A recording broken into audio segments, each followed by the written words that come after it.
ପବିତ୍ର ରଥଯାତ୍ରା ଉପଲକ୍ଷେ ଟଙ୍କ ତୋରାଣି ଓ ଜଳଛତ୍ର। ମା ଉମାଦେବୀ ଘରୋଇ ମୋଟର ମାଲିକ ସଂଘ ଖଣ୍ଡପଡ଼ା ସୌଜନ୍ୟରୁ ପବିତ୍ର ରଥଯାତ୍ରା ଉପଲକ୍ଷେ ଟଙ୍କ ତୋରାଣି ଓ ଜଳଛତ୍ର ବ୍ୟବସ୍ଥା କରାଯାଇଥିଲା।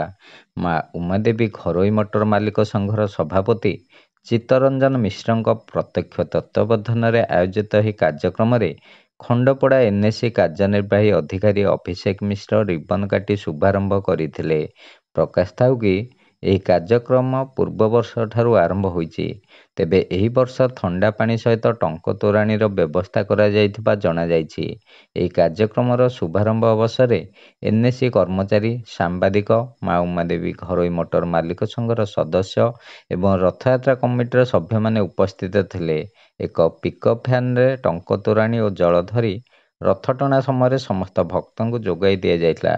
ମା ଉମାଦେବୀ ଘରୋଇ ମୋଟର ମାଲିକ ସଂଘର ଏଭଳି କାର୍ଯ୍ୟକ୍ରମକୁ ସବୁ ମହଲରୁ ପ୍ରଶଂସା କରାଯାଉଛି।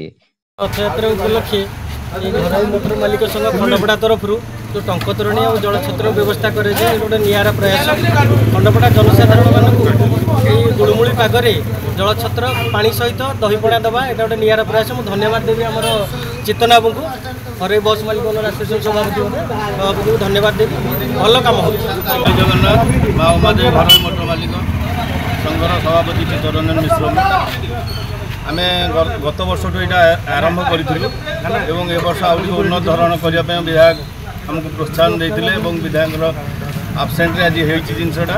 ସମସ୍ତେ ଆମେ ଭଲେଣ୍ଟିୟର ରଖିଛୁ 40-50 ଜଣଙ୍କୁ ସମସ୍ତଙ୍କୁ ଗଞ୍ଜି ଦିଆଯାଇଛି, ସମସ୍ତଙ୍କୁ ବ୍ୟାଚ୍ ଲାଗିଛି। ରଥରେ ସମସ୍ତେ କୋଅପରେଟ୍ କରିବେ।